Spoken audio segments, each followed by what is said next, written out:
ديفيد رايس ولد عنده 15 سنة وعايش في بلدة صغيرة بعد ما أمه سابته وهو لسه عنده 5 سنين، وأبوه ما كانش كويس في حقه. وفي يوم من الأيام بعد ما خلص المدرسة ديفيد بيروح لميلي، ودي البنت اللي هو معجب بيها اللي كانت بتجهز نفسها علشان تمشي، بس لاحظ على الدولاب بتاعها إن في صور كتير لأماكن مختلفة، فاستغرب من الصور الكتير دي. بس ميلي ردت عليه وقالت له إن حلمها إنها تسافر العالم كله. وبعد ما خلصوا المدرسة وراحوا عند الموقف بتاع الأتوبيسات، ديفيد راح لميلي تاني علشان يديها كرة هدية. بس فجأة مارك، وده الولد البلطجي اللي في المدرسة، بيظهر وبياخد الكرة من ايد ميلي وبيبدأ يتريق على ديفيد، وميلي بتحاول انها تهديه، ومارك بيعمل خلاص ان هو حس انه غلطان وبيمد ايده لديفيد علشان يديله الكرة. بس قبل ما ديفيد يمد ايده علشان ياخدها، مارك بيرمي الكرة في نص البحيرة المتجمدة، فعلى طول ديفيد بيجري علشان ياخدها، وميلي بتبدأ تنادي عليه وتقول له ان المكان ده مش آمن، بس هو ما بيسمعش كلامها وبيكمل وبيروح لنص البحيرة وبيمسك الكرة. بس اول ما بيلف فجأة التلج اللي تحت رجليه كله بيتكسر، وديفيد بيقع جوه البحيرة وهو بيحاول يقوم علشان يطلع بره، بس كان تيار المية شديد جدا والمية كانت عمالة تشده لجوه، وكل ما يحاول يطلع التلج يمنعه. وفي الوقت ده ميلي اتجننت وجريت علشان تروح تساعده، بس مارك مسكها وقال لها ان ده خطر عليها. وفي الوقت ده بنشوف قوة غريبة بتبدأ تسحب ديفيد، واول ما بيفتح عينيه بيلاقي نفسه جوه مكتبة، وما كانش فاهم ازاي هو وصل هناك، فعلى طول بياخد بعضه وبيطلع بره المكتبة. واول ما بيرجع للبيت بتاعهم بيلاقي ابوه قاعد مستنيه وبيسأله وبيقول له كنت متأخر فين كده يا شملول. بس ديفيد ما بيردش عليه وبيروح على اوضته على طول، والتصرف ده بيزعل ويليام، فبيقوم ماسكه من هدومه بيقول له يا ابني انا بكلمك رد عليا. ووقتها بيلاحظ ان هدومه مبلولة، فبيسأله ايه اللي حصل، فديفيد بيقول له ان في شوية عيال من المدرسة وقعوه في البحيرة، وطلع تاني على اوضته. فديفيد دخل اوضته وقفل الباب على نفسه، ولما ويليام طلع وراه وفضل يخبط على الباب الأوضة، ديفيد مرضيش ان هو يفتح له، بس ويليام قدر ان هو يكسر الباب ويدخل. وفجأة ديفيد اتلخبط ولقى نفسه راجع تاني جوه المكتبة، ولما ويليام دخل ما لقاهوش جوه الأوضة، فاستغرب جدا هو الولد ده راح فين. وفي الوقت ده ديفيد بدأ يفهم ان هو عنده قدرة خارقة، وباستخدام القدرة دي قدر ان هو يرجع تاني لأوضته. في نفس الوقت ده ميلي كانت في بيتها وكانت زعلانة جدا على ديفيد لان هي افتكرته مات جوه البحيرة، بس بعد ما والدتها سابتها وطلعت فجأة سمعت صوت بره الأوضة، ولما طلعت لقت المرجيحة بتتهز، وفجأة شافت الكورة اللي كان ديفيد بيديها لها موجودة على المرجيحة، وده اداها شوية أمل إن ديفيد لسه عايش، وفضلت تنادي عليه بس ديفيد ما ردش عليها. وتاني يوم الصبح ديفيد كان رايح للمدينة، وأول لما وصل حجز أوضة في فندق صغير، وبعد كده راح لمكان هادي علشان يجرب فيه القدرة بتاعته ويفهم إزاي هي بتشتغل ويقدر إن هو يتمرن عليها ويتحكم فيها. وبالليل لما رجع الأوضة بتاعته فضل يقلب في كتاب فيه معالم سياحية في العالم، وهو بيقلب في الكتاب شاف صورة مبنى كان زاره مع أمه زمان، وأول لما فضل يفكر فيه فجأة لقى نفسه اتنقل للمبنى ده تاني، وهنا اكتشف إنه يقدر يتنقل للأماكن اللي هو زارها قبل كده. وفي الوقت ده كان أول مكان قرر إن هو يروحه هو بنك إيميجرانت، وأول لما وصل هناك طلب من الحارس إن هو عايز يدخل الحمام، وبعدها الحارس قال له على المكان بتاع الحمام، بس وهو ماشي في الطريق شاف الخزنة بتاعة البنك. وفي نفس اليوم لما رجع اوضته تاني جهز نفسه ومسك شنطة، وبعدين سافر بخياله لجوه خزنة البنك، ووقتها شاف الفلوس كتير جدا وقال ان هو محتاج شنطة اكبر، فرجع تاني على اوضته وجاب البطانية بتاعته، وفضل رايح جاي ما بين البنك واوضته لحد ما جمع فلوس كتيرة جدا. وتاني يوم بنشوف رولاند كوكاس وهو واصل للبنك وقال لهم ان هو من وكالة الاستخبارات، ولما اتكلم مع مدير البنك عن حادثة السرقة اللي حصلت، المدير فضل يقول له ان اجراءات الامن في الخزنة مش سهل ان اي حد يكسرها ويهرب. فرولاند طلب منه شريط الكاميرات واسماء كل اللي عندهم صندوق امانات في الخزنة، بس المدير رفض وقال له ان المعلومات دي سرية. فرولاند قال له ان اللي سرق البنك لازم يكون زار الخزنة دي قبل كده، وانا لازم اشوف شريط الفيديو وكمان اسماء الناس. وبعد 8 سنين بنشوف ديفيد لما كبر وبقى عايش حياة مختلفة تماما، وبدأ يزور اماكن كتير ويحط الصور بتاعتها على الحيطان بتاعته، كمان عامل اوضة مخصوص بيخزن فيها العملات المختلفة بتاعت كل الاماكن اللي زارها. وفي ليلة من الليالي اتنقل لبار واتعرف على بنت هناك، وفي الوقت ده بنشوف واحد اسمه جريفن وهو باصص له ومستغرب. وتاني يوم ديفيد راح جزيرة فيجي علشان يركب الامواج، واليوم اللي بعده جه زارنا هنا في مصر، يا اهلا وسهلا، وكان قاعد فوق تمثال ابو الهول. في نفس الوقت ده في جزيرة استوائية بنشوف واحد مربوط في شجرة وبيحاول ان هو يتحرك، بس كان في كابل ماسكه ومش مخليه عارف يتحرك خالص. وبنشوف كمان رولاند وهو جاي ومعاه خنجر، والراجل بدأ يسأله هو بيعمل فيه كده ليه، فرولاند قال له علشان انت مش طبيعي. وفي الوقت ده بتيجي مكالمة لرولاند وكان فيها خيط عن سرقة البنك اللي حصلت من سنين. في نفس اليوم بقى ديفيد وهو راجع شقته لقى رولاند قاعد مستنيه مستنيه جوه، وفضل يقول له ان هو عارف حقيقته وان هو اللي سرق البنك من زمان. وديفيد حس ان ده مش من الشرطة وبدأ يفكر ازاي يهرب منه، بس رولاند طلع عصاية كهرباء وقال له ان هو عارف ان هو بيعرف يتنقل لأماكن كتير. ولما ديفيد حاول يتنقل فجأة رولاند شده بالعصاية الكهرباء وصعقه. ولما ديفيد حاول كمان مرة ووصل لحيطة وفيها صورة علشان يحاول يستخدم الصورة دي علشان ينتقل لمكان تاني، بس العصاية بتاعت رولاند قدرت ان هي تعطل قدراته. بس لحسن حظه قدر ان هو يتنقل للأوضة التانية، والحيطان قطعت الاتصال بالعصاية الكهرباء. وقبل ما رولاند يلحقه كان ديفيد جمع شوية فلوس ورجع لأوضته القديمة في بيت أبوه. وفي الوقت ده ويليام سمع الصوت طالع من الأوضة، ولما طلع يجري فضل يترجى ابنه ان هو ما يسيبهوش وقال له انا مش عارف انا بتجنن ولا ايه، بس ارجوك ما تسيبنيش وتمشي. وراح بسرعة علشان يجيب مقص حديد ويكسر الأوضة. واول ما وصل عند الباب ابنه قال له لا انت ما بتتجننش. وفي اللحظة اللي ويليام كان هيكسر فيها الباب ديفيد اتنقل فجأة. في الوقت ده رولاند اتصل بالفريق بتاعه وقال لهم ان هو ممكن يكون ضايع ديفيد، بس هو دلوقتي عنده كل اماكن التنقل بتاعته. وهو بيدور في شقته لقى صور ومعلومات عن ميلي البنت اللي هو كان بيحبها زمان. وفي الوقت ده ديفيد راح بيت ميلي علشان يسأل عليها، وطلعت له امها السيدة هاريس، واتفاجئت وفرحت جدا لان ميلي كانت دايما بتقول لها ان هي حاسه ان ديفيد لسه عايش، وقالت له على البار اللي هي بقت بتشتغل فيه. وعلى طول ديفيد راح على هناك. وفي البار بقى ديفيد فضل قاعد يبص على ميلي، وبعدين قرر ان هو يمشي. بس وهو طالع قابل شخص، والشخص ده قال له ان هو عارفه، بس ديفيد عمل ان هو ما يعرفش عنه حاجه. وبنعرف ان الشخص ده هو مارك، ومارك فضل يصمم عليه ان هم عايزين يتكلموا مع بعض، بس ديفيد رفض لحد ما قامت ما بينهم خناقه. فديفيد اتنقل بمارك جوه خزنه البنك، وبعدها سابه هناك ورجع على البار. ولما ميلي شافته تاني قالت له انا شفتك اول لما دخلت، وبدات تساله عن مارك، بس هو قال لها ان هو مشي. وقعدوا يتكلموا مع بعض. ولما ميلي سالته انت بتشتغل في ايه دلوقتي، قال لها انا شغال في البنك. وقالت له طيب هتعمل ايه كمان دلوقتي، قال لها انا هسافر روما، لانه كان عارف ان ده كان حلم ميلي من زمان. وكمان قال لها لو تحب تيجي معاه. وتاني يوم بنشوفهم وهم واصلين روما، وهم داخلين الفندق ديفيد بياخد الشنطه من السواق وقال له انا هشيلها بنفسي. ودخلوا مع بعض الفندق. وفي الوكاله بتاعه الاستخبارات رولاند كان بيحاول يدخل يستجوب مارك، بس المحقق رفض وقال له ان ده لازم يكون بامر قضائي. فلما رولاند شاف ان الموضوع مش ماشي قرر ان هو يضرب المحقق ويدخل لاوضه الاستجواب، وبدا يواجه مارك بكل اللي حصل في الخزنه. فمارك كان متردد شويه علشان مفيش حد هيصدقه، بس رولاند فضل يضغط عليه لحد ما مارك حكى كل اللي يعرفه عن ديفيد وميلي. وبعد كده بنشوف رولاند وهو طالع من الوكاله وبيتكلم في التليفون وبيقول ان هو لقى ديفيد وهو دلوقتي في روما. وهم قاعدين بقى في الفندق ميلي بدات تشك شويه في حياه ديفيد، وكانت مستغربه لان شغل البنك ده ما يجيبش كل الرفاهيه اللي هو فيها دي. بس ديفيد قال لها سيبك من الصداع ده وتعالي هعزمك في مطعم. وبعدين خدها وراح لمبنى الكوليسيوم، وده مكان اثري كبير جدا في روما لانه كان عارف ان ميلي كانت بتحلم ان هي تزوره من زمان. وفي الوقت ده بنشوف جريفن وهو واقف بيراقبهم من بعيد. واول لما وصلوا عند مدخل المكان الاثري الحراس وقفوهم وقالوا لهم ان المكان بيتقفل، بس ديفيد قال لهم ده احنا هندخل نلف شويه، بس الحراس رفضوا. وميلي كانت لسه واقفه، قام ديفيد راح من ورا واتنقل جوه، وبعدين فتح لها البوابه. ولما سالته ازاي فتحت البوابه دي قال لها دي هي كانت مفتوحه اصلا، وهي كانت مستغربه جدا بس مشيت وراه. ولما دخلوا يتفرجوا على المبنى من جوه ميلي كانت مبسوطه جدا وهي بتشوف حلبه المصارعين القدامى. وعلى طول ديفيد قام منقول لجوه وقام فاتح لها كمان الباب. وميلي ما كانتش مصدقه ان الباب ده كمان مفتوح، بس للاسف الباب الرئيسي للحلبه كان مقفول. وبعد محاولات كتير علشان يفتحوه ديفيد اقترح عليها ان هي تستنى وهو هيروح من ورا ويفتحه. ولما ما بقتش شايفاه اتنقل بالقوه بتاعته جوه الحلبه. بس فجاه لقى هناك جريفن، وجريفن بدا يحذره ان هو ما يفتحش الباب لو هو مش عايز ميلي تتعرض للخطر. وبدا يقول له انت مفكر انك كده بتلعب وان الموضوع عادي، بس الموضوع ده خطر عليك جدا. ولما ديفيد حاول يواجهه فجاه جريفن اتنقل وقال له انا عندي نفس القدره بتاعتك دي بالظبط. وديفيد وقتها اتفاجئ وما كانش قادر يتكلم. فجريفن كمل وبدا يحذره وقال له ان التنقل الكتير في مشاكل ليك، وكمان حذره من منظمه مكافحه المتنقلين. وفي الوقت ده بنشوف 2 من جنود المنظمه بيظهروا فجاه وبيبداوا يهجموا على ديفيد وجريفن.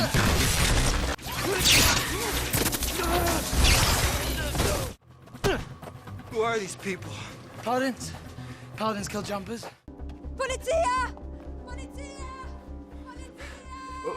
وبسرعة جريفن قدر ان هو يتنقل، وعلى طول ديفيد لحقه ودخل وراه في الفجوة بتاعته. ولما ديفيد دخل وراه في الفجوة راح على المخبأ بتاع جريفن، ولما جريفن شافه اتفاجئ جدا وحاول ان هو يطرده وقال له انت المفروض ما تكونش موجود هنا، روح شوف ميلي وتأكد انها كويسة. فديفيد على طول رجع للمبنى الأثري وراح لميلي وخدها وطلعوا يجروا من المكان. ولما هي سألته ايه اللي بيحصل قال لها ان كل حاجة تمام. ولما طلعوا بره المبنى الشرطة الإيطالية قبضت على ديفيد، وهو حاول يقنع ميلي انها ترجع الفندق، بس هي كانت مصممة انها تروح معاه. وفي الاسم بقى الضابط حاول ان هو يستجوبه، بس ديفيد قال له ان هو ما يعرفش اي حاجة. ودخل ضابط تاني وقال له ان هم هيحتفظوا بجواز السفر بتاعه. وبعد ما الضابط طلع دخلت ست وقالت له عندك 30 ثانية بس تهرب قبل ما المنظمة يوصلوا لك. وبنعرف ان الست دي هي ام ديفيد اللي اسمها ماري. ولما ديفيد حاول ينادي عليها هي قالت له سيب ميلي لانك كده بتعرض حياتها للخطر، وبعدين سابته ومشيت من غير ما تتكلم معاه. ولما ديفيد حاول يجري وراها واحد من الضباط هجم عليه، وفي اللحظة دي ديفيد خد الضابط واتنقل بيه فوق ابو الهول وربطه هناك، ورجع على الاسم تاني وخد ميلي وهربوا مع بعض. ولما هي سألته عن اللي حصل قال لها ان الشرطة سابته، وبعدها خدوا تاكسي ورجعوا للفندق. وتاني يوم الصبح راحوا على المطار، وديفيد طلع تذكرة واداها لميلي، وهي قالت له انها عايزة تعرف الحقيقة وايه سر الشنطة اللي هو متمسك بيها دي. ولما ديفيد فتح لها الشنطة كان فيها شوية فلوس، فميلي اتفاجئت وقالت له انت جايب الفلوس دي منين؟ بس ديفيد قال لها طريق السلامة انت يا حبيبتي علشان الطيارة ما تضيعش عليكي. فميلي حطت لسانها في بقها وخدت بعضها ومشيت. في الوقت ده رونالد اتبلغ ان رجالته ما عرفوش يمسكوا ديفيد تاني، فطلب منهم انهم يفضلوا يدوروا عليه وهو هيتصرف. ولما قفل الخط معاهم على طول راح على بيت ويليام ابو ديفيد، ولما دخل قال له ان هو تبع الاستخبارات، وطلب منه يتكلم معاه عن ديفيد ابنه شويه، وقال له انت اخر مره شفته فيها امتى؟ فويليام قال له انا اخر مره شفته كانت من 8 سنين. ولما سأله عن اصحابه ويليام قال له ان ديفيد ما كانش عنده اصحاب كتير، بس ورولاند بيلف في البيت لقى صوره ماري، ومن الواضح كده ان هو كان عارفها كويس بس عمل نفسه ما يعرفهاش. وسأل ويليام هي مين دي؟ فويليام قال له ان دي مراته. فبسرعه بدأت كل حاجه تترابط عند رولاند، بس في الوقت ده ويليام بدأ يشك فيه وقال له لو سمعت حاجه جديده هبقى اعرفك. بس رولاند في الوقت ده هجم عليه. في الوقت ده جريفن كان في المخبأ بتاعه بيلعب فيديو جيمز، ووقتها ديفيد اتنقل فجأة ودخل عليه وقال له ان هو عايز يعرف اكتر عن المنظمة دي. فجريفن قال له ان المنظمة دي هدفها ان هي تمحي كل المتنقلين اللي زينا وهم بيطردوهم من سنين، والمنظمة دي ممكن تقتل اي حد ممكن يكون غالي عليه علشان بس يمسكوك. فديفيد في الوقت ده خاف على ابوه واتنقل بسرعة على بيتهم في البلدة الصغيرة، ولما وصل هناك لقى ابوه في حالة حرجة جدا، فعلى طول خده وراحوا على المستشفى، بس كان خلاص الوقت متأخر.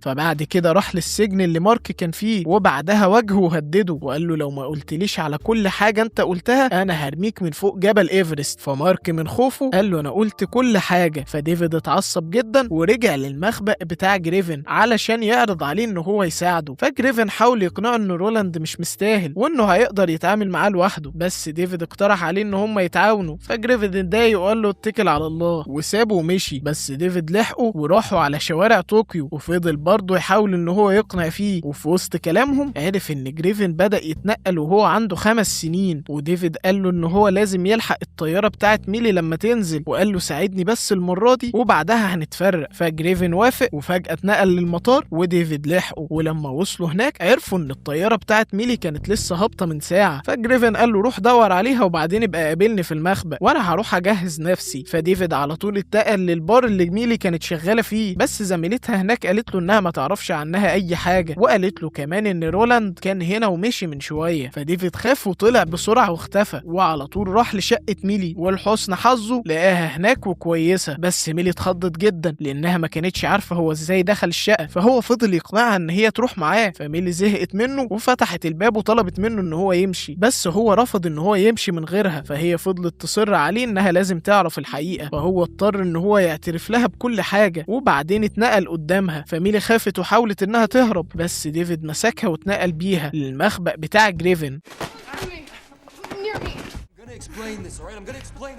ولما وصل المخبأ جريفن حذره وقال له ان اللي انت بتعمله ده غلط، بس ديفيد قال له ان هو ما كانش عنده اي خيار غير ان هو يجيب ميلي. وفي الوقت ده بنعرف ان المنظمة بتاعة رولاند معاهم جهاز بيخليهم يعرفوا يدخلوا الفجوات بتاعة الناس المتنقلين. وفي الوقت ده جريفن بيبدأ يحذر ديفيد من الجهاز ده، بس كان خلاص الوقت متأخر. في الوقت ده رولاند قدر ان هو يدخل من الفجوة، وديفيد وجريفن استخبوا جوه المكان. وهما مستخبيين ديفيد لاحظ لوحة ومقالات عليها صور لأمه. وفي الوقت ده بنعرف ان ام ديفيد اللي هي ماري مسؤولة كبيرة جدا في المنظمة دي. وفي الوقت ده رولاند بيصوب جهاز سلكي بيقدر يثبت بيه ديفيد في الحيطة، بس قبل ما رولاند يعمل اي حاجة تانية جريفن بيهجم عليه وبتحصل ما بينهم خناقة.